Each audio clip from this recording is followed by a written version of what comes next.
quickly. And our first one on the docket is SB 182, requiring electronic filings of campaign reports by candidates for state offices unless an exemption is granted for cause. And Jason, are you with us? And give us an update. Yes, Madam Chair, members of the committee. Senate Bill 182 does amend a statute in the Campaign Finance Act. Currently, that statute requires treasurers or candidates for statewide office to file their treasurer reports electronically with the Secretary of State. Senate Bill 182 would amend that to require those reports be filed electronically for any candidate for state office. And state office is defined to include not only offices elected on a statewide basis, but also members of the House of Representatives, state senators, and members of the State Board of Education, district judges, district magistrate judges, and district attorneys. And so treasurers for all the candidates for those offices would be required to file the reports electronically. There is, however, an option for the Kansas Governmental Ethics Commission to grant a request for an exemption if there is cause shown to be exempted from that requirement. The bill would go into effect on July 1st if enacted, and I'd be happy to answer any questions. Any questions for Jason? All right. Well, we have one proponent today. Mark Skodlund, Executive Director, Kansas Governmental Ethics Commission. Welcome to the committee, Mark, and for coming across to us. Thank you very much, Madam Chairwoman, members of the committee. I very much appreciate the opportunity to be here, not just because this has been our #1 recommendation for several years now, but because having an opportunity to discuss this issue with the Senate, make sure that we're covering all our bases and making sure that everyone's on the same page. So what this legislation does is it requires all candidates for state office to file electronically. Now, statewide candidates have been doing this for over a decade with no real issues, even when they're uploading 400-page reports. So statewide candidates have been doing this for quite some time. We've had a little bit of a trial balloon then, you could say, that has tested this out. As of today, or at least as of last year, I haven't checked the numbers this year, 42 states currently require all state candidates to file electronically. Now, the main reason why that is because of the major efficiency benefits that are accrued from electronic filing that I'll talk about. But I'll note that Kansas is one of the remaining 8 states that allows paper filing for state office. Now, what this would do is a few major items. We think that there's a number of benefits that we can accrue, but we're going to talk about 3. The first is there is absolutely not a single candidate for the legislature who has ever gotten a mail from the Governmental Ethics Commission and been excited about it. We understand that that is our role. It's either a deadline that is upcoming that we're reminding them of, or more commonly, it's something telling them that they've made a mistake on a campaign finance report. No one likes that, and electronic filing, what a lot of paper filers don't realize is that electronic filing already has some checks built into it to prevent some of the most common errors. For example, there are a number of issues that some of the most common issues are when people leave names and addresses off of reports. When you're electronic filing, you can't do that. It won't let you enter that without that field being entered. Additionally, there's a number of very common items that result in errors and omissions reports being necessary that could be checked by an electronic filing system. So for example, when an ending balance on a previous report is not the same as the beginning balance on the next report, we know as a fact that either something has been double counted or there's money that's just not being reported. We know that there's an error the moment that happens. And an electronic filing system could easily check for that. So many of the most common errors and omissions items are things that an electronic filing system either already checked for or could be created to check for. So reducing errors and omissions notices is something that I think would be a major benefit to a lot of candidates. And at this point, I definitely want to make this point as well. Our goal is not to make any added barrier for anyone. It is certainly my position that there is not that nobody should be prohibited from running for office solely because they lack internet. And as a result, this legislation includes a provision that if someone doesn't have reliable internet access or any other reason that they can show cause why they can't electronically file, all they have to do is make that showing to our office and we can grant a waiver. So most people would be filing electronically, And a few people who lack reliable internet or anything like that could simply request a waiver for cause. Easy as that. Most of the recent states that have adopted this requirement have also included that similar waiver. The second major benefit is simply campaign finance transparency. Now, right now, what happens after campaign finance reports are posted, we scan them, we upload them, and we start assessing that data. About 2 months after the election is over, we are able to compile all the aggregate data, which means that aggregate data from campaign finance reports is not public for months after the fact.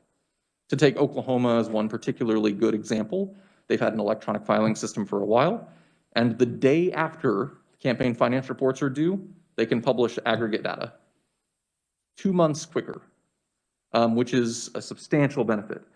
Now, obviously, there's a number of other transparency benefits here as well. The public has a right to that data, and being able to actually view it in a meaningful way is certainly important. But campaign finance transparency means that what we can do with an electronic filing system allows us to publicize that data in a meaningful way much quicker than we do today. The last item is not last because it is necessarily least important, but it is certainly something that I want to make sure we address as well. The cost and efficiency. In our office right now, when a report is filed, it is scanned, uploaded to our website, then we code every single line to determine whether it is a PAC, out-of-state business, an individual, anything like that, compile and add that data together and publicize that, and then every single line on those reports is individually hand-entered into a database. Every single line. Only after all of that data entry is accomplished, which does take months, can we even begin conducting reviews of reports. Now, this is a particular problem in that when we have an election, because we have a report due in October and we have a report due in January. We are often not even beginning the desk review process for the October reports until the January deadline is already approaching. This means that people aren't being notified of errors occurring on their October reports until after the January report is over. So this means they have 2 reports now that they have to amend. This becomes a rather sizable problem when we also compare the universe where it takes months to do this data entry before doing these reports to a system where electronic filing is the norm. If electronic filing is the norm, what we can do is simply take the raw data as it's entered the day after it's been submitted, paste it into our database, and months of data entry is accomplished in about 15 seconds. That is a rather substantial efficiency benefit for our office, and certainly would be a major benefit to candidates, but it is not possible without this statute. I can certainly take any questions. Thank you, Mark. I know you always touch on this when you give us your update to the committee, so that was much better in depth that we understand. I do have some questions, but I'll see if the committee has any questions for you. Senator Fascido. Thank you, Madam Chair. So will this in this legislation, will it just require candidates or others who have to submit a report to you when filing like PACs? Will they be required?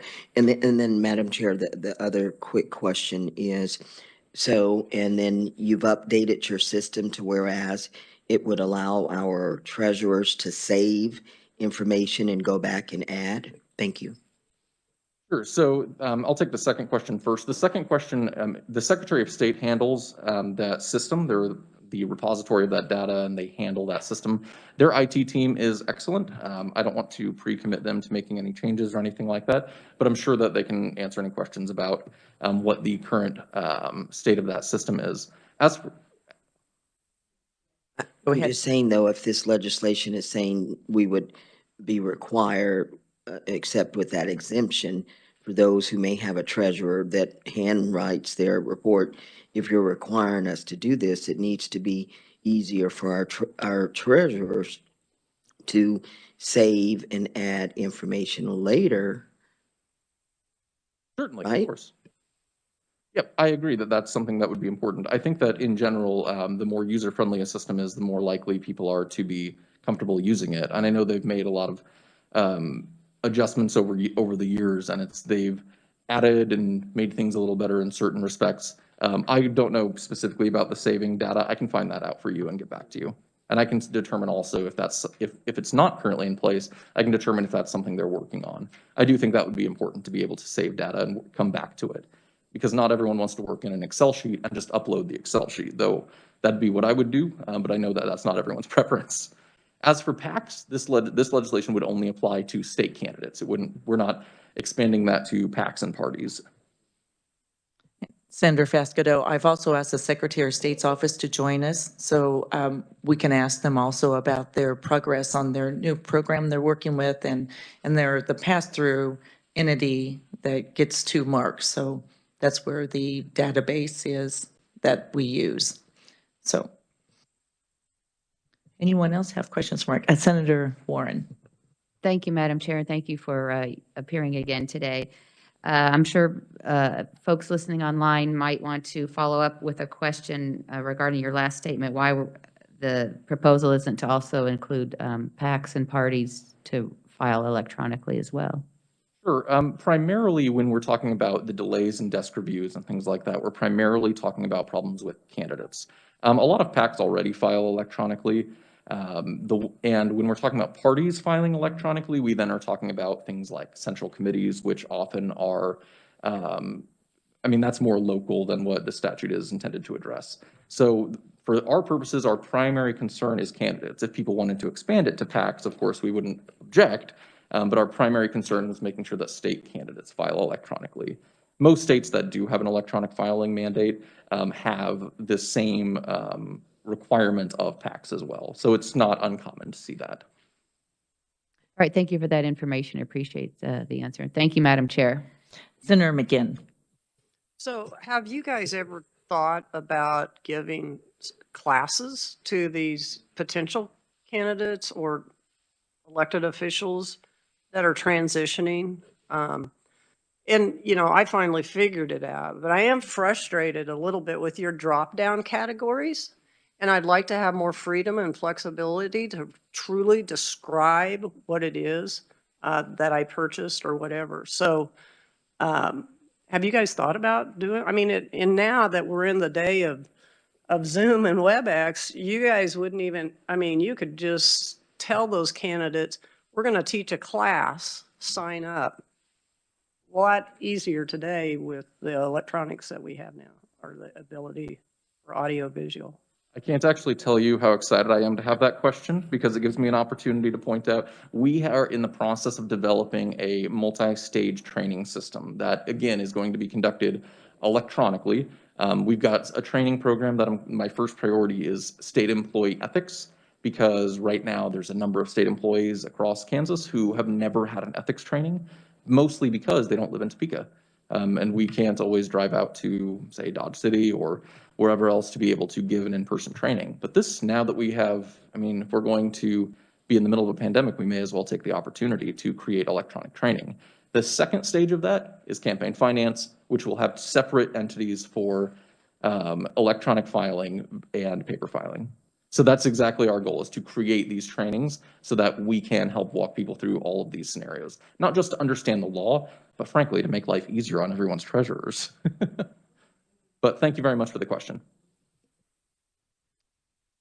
Mark, what's the percentage? I know you told us in your annual report to us, but what's the percentage of House members and senators who already file electronically? About 3/4 of senators do, and about 2/3 of House do. 29 senators do, 11 do not. 86 representatives do, and 39 do not. I remember that being a fairly high number in the Senate too, as well. Yep, that number has gone up certainly in recent years. That number was about 50-50 not very long ago. So I think we're definitely seeing a trend that more people are seeing some of those benefits of a system that automatically checks some of their errors for them. And we do understand that someone has to go back and re-enter that information when you get it in.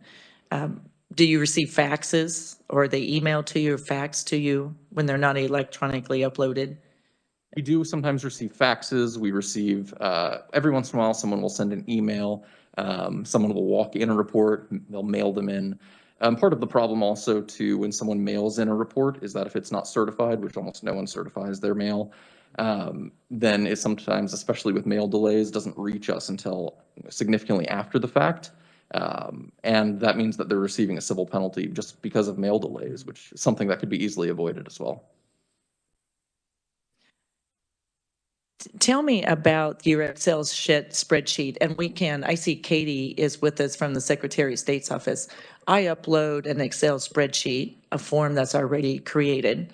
It will not allow me to submit it if I haven't corrected a cell just properly. Usually I'm tapping through and not using the drop-down box is my biggest error.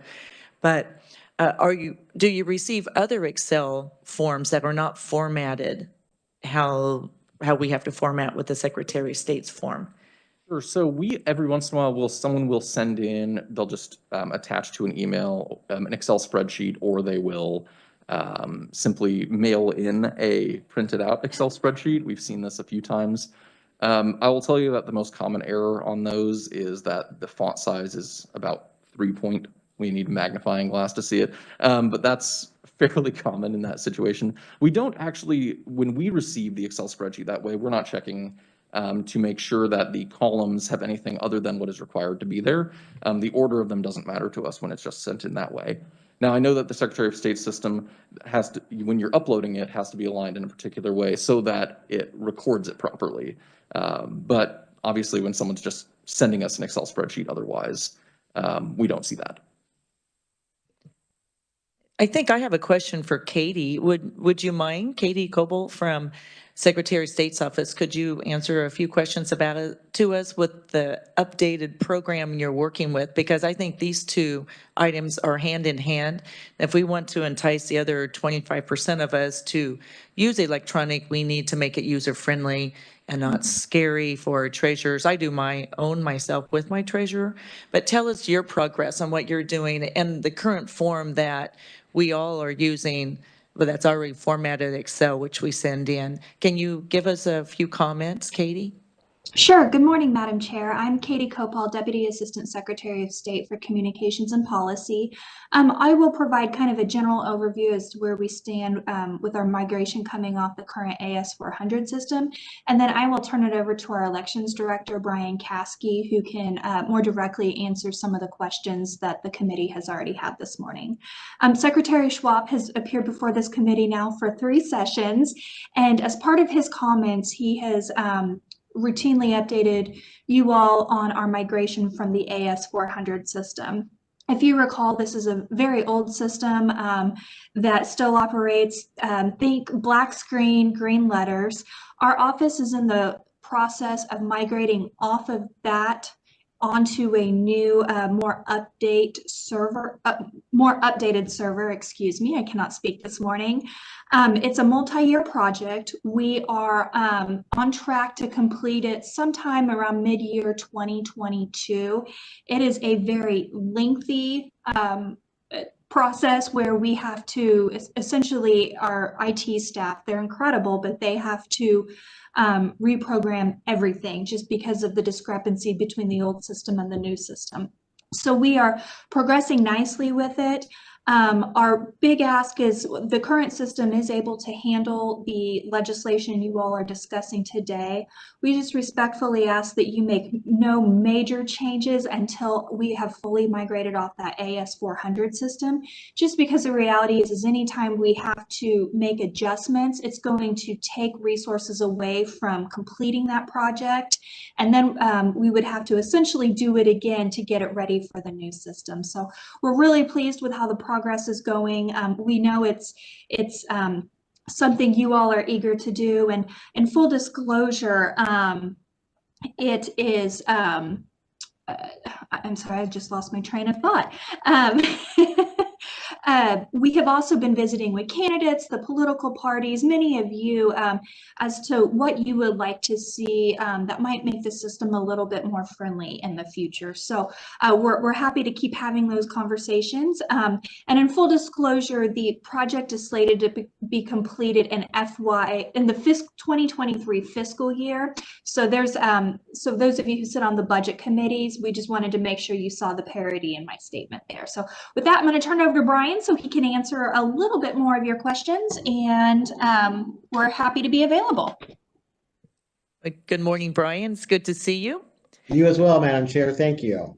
With your permission, I'd like to address, I think, the 3 questions that have come up, as well as answer anything else that anyone may have. Yes, go First, ahead. thank you.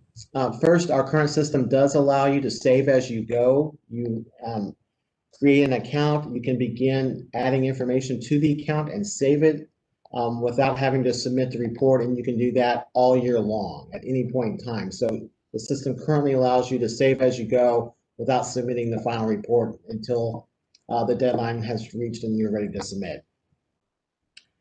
Second, when it comes to the drop-down boxes, those currently are hardwired to match the requirements that the Ethics Commission needs under state law. We are happy, Senator, to begin to talk with Mark and make sure the categories map are consistent with the law. And if there's any adjustments we can make that make it easier on you, we're happy to do so. So I will talk with Executive Director Skodlund after this meeting and see where we are. But they are currently hard-coded in to meet the requirements of the law as well as the requirements that GEC has. And then third, I believe you also asked about training for candidates. If this bill becomes law, absolutely, our office will conduct training sessions for all candidates. We currently work with statewide candidates on a one-on-one basis because it's a smaller number and we know exactly who they are. With candidates for State House and State Senate, there will be exponentially more, and we are committed to offering training sessions on how to use the online system if this bill becomes law. So those are the 3 questions I had written down. I'm happy to answer anything else anyone may have. Does anyone have any questions for the Secretary of State's office? Well, I could say, Brian and Katie, I think it's important that your 2 agencies work together to get this right for us. And I heard you say that, Brian, so that's important. And also someone who uses your system to make it, I can deal with Excel. And I do like not getting nasty grams from the ethics of something so simple that I've done, but to catch that in advance, that makes it easier for everyone. Sure. But I think it's important that you are making it user-friendly and so that folks aren't afraid to tackle it. I think Excel can be kind of intimidating, especially how it's formatted, but it's very logical after you use it a few years. And I'm kind of used to it now. I still don't get it perfect the first time, I can tell you this. But we do appreciate you all working together and starting the conversation, Mark. We're happy to have this hearing for you so we can see the progress we're making. It sounds like we're a tad premature, but it sounds like you're all on the same track, which is encouraging for us as well. Did you have a question, Senator Francisco? No, just before we finish this hearing, I had a comment for Mr. Skodlund, and that is that there is one letter that I have been very delighted to receive from the Government Ethics Commission office, and that is a letter saying how good a job my treasurer has been doing. So I just want you to be aware that there are some letters you send out that are appreciated. Our heart doesn't stop when we get the envelope, right? So I think, well, Senator Warren. Thank you, Madam Chair. With the effective date, is everything going to be up and ready and running? This says the effective date will be when it's published in the statute book. And I guess you guys will be up and running with the Secretary of State ready to handle all this and. Right, so currently the system already can allow electronic filing, so it's set up for people to electronically file if they would like. In terms of, I know that the Secretary of State's migration, I know they just said that it's set up and ready for people to continue electronically filing, but certainly we don't want to delay that migration at all. So if the Secretary of State's office would encounter any delays because of this requirement, I don't know what would cause that necessarily, but certainly they're the experts on that. If it would cause any delays, we'd be happy to have the implementation date changed until whenever that migration is completed, or when perhaps after the next electoral cycle, for example. We're fine with a future implementation date. Madam Chair, I think Secretary of State's office was indicating they might like to speak if that's. Yes. Katie, were you going to comment? Yes, thank you, Madam Chair and Senator Warren. Thank you for seeing my hand raising. I'm sorry if we were unclear. Director Skodlund is correct. The system is currently set up to do what this bill would require. We would not need a delayed implementation date. However, if the requirements were to significantly change, that's when we would respectfully ask for a delayed implementation date. But everything in the bill before you today, our office has the current capabilities to do. Mark, would you like to comment? And also, I just would like to say, we do work very closely with the Secretary of State staff, and I'm very lucky to have the staff I have in my office, but certainly every time I work with the Secretary of State staff, whether it's the IT team, all the way up to both Brian and Catherine. I mean, it's an incredible team they have over there that we always like working with. So definitely appreciate that coordination. And I agree. I want to second that too. Every time working with your office and the Secretary of State's office, very helpful to candidates and treasurers, at least in our experience. So I appreciate all that you guys do. And it gets real busy by the time those deadlines are coming around for both of your offices, I'm sure. And it's always very polite and professional and helpful. So thank you very much.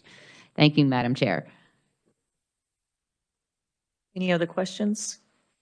All right. Well, Brian and Katie, thanks for joining us and giving us an update on your system too.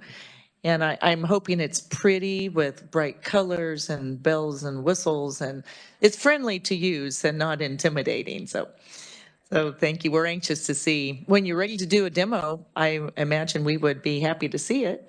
Thank you. It will be a benefit to everyone, business services, elections, everyone who uses this office. It will be a major improvement. Well, thank you very much. Any other questions for Mark? I don't have any listed opponents or proponents or neutrals, so we'll close the hearing. And thank you for coming over, Mark, and updating us, and we'll let you know the progress that the committee looks at this. So thank you very much. So that closes the hearing on Senate Bill 182. Our last hearing today, and it should go fairly quickly because we certainly have heard this before and know the topic, and I think we've got it perfected pretty well. So it's HB 2049, substitute for House Bill 2049 by Committee on Judiciary, prohibiting a public agency from charging a fee for records requested for an audit by the Legislative Division of Post Audit. So Jason, can you give us an update? Yes, Madam Chair, members of the committee, House Bill 2049 basically would enact the same policy the committee heard in Senate Bill 17. This is basically prohibiting public agencies from charging a fee for a records request submitted by the Legislative Post Audit and performing its audit functions. The difference is 2049 would amend a statute in the Legislative Post Audit Act 46-1114. And you can see the amendment on page 2 of the bill at the bottom with the language there prohibiting a public agency from charging any fee for copies or access to records requested by the division. This was the same amendment that this committee considered and I believe adopted on Senate Bill 17 just last week. You just see it here now in a clean form and substitute for House Bill 2049. Thank you, Jason. Seeing no questions, Justin, would you like to come speak to us? And I know you just were here last week. This is Justin Stowe, Legislative Post Auditor. So welcome back. You can join us anytime. Thank you, Madam Chair, members of the committee. Because I have appeared before you many times now on this same topic, I'll be very brief. We provided a one-page testimony. This concept is supported by the Post Audit Committee. We think it's good legislation to help ensure that we have no barriers to the audits we perform on your behalf. Of course, if we ask for these records under the Kansas Open Records Act, we would, like any other agency, pay the fees. This is specific to when we are doing an audit. So, Madam Chair, happy to answer any questions the committee may have. Happy to be here to support the bill. Don't see any questions. So, Justin, this is identical to SB 17 that you were comfortable with last week after we amended. And that's correct, Senator. Any other questions? All right. Let's see. Hang around just in case. And we have written proponent, Emily Bradbury, Executive Director, Kansas Press Association. And we have one neutral, Deborah Barnes, Staff Attorney, the League of Kansas Municipalities. Welcome, Deborah.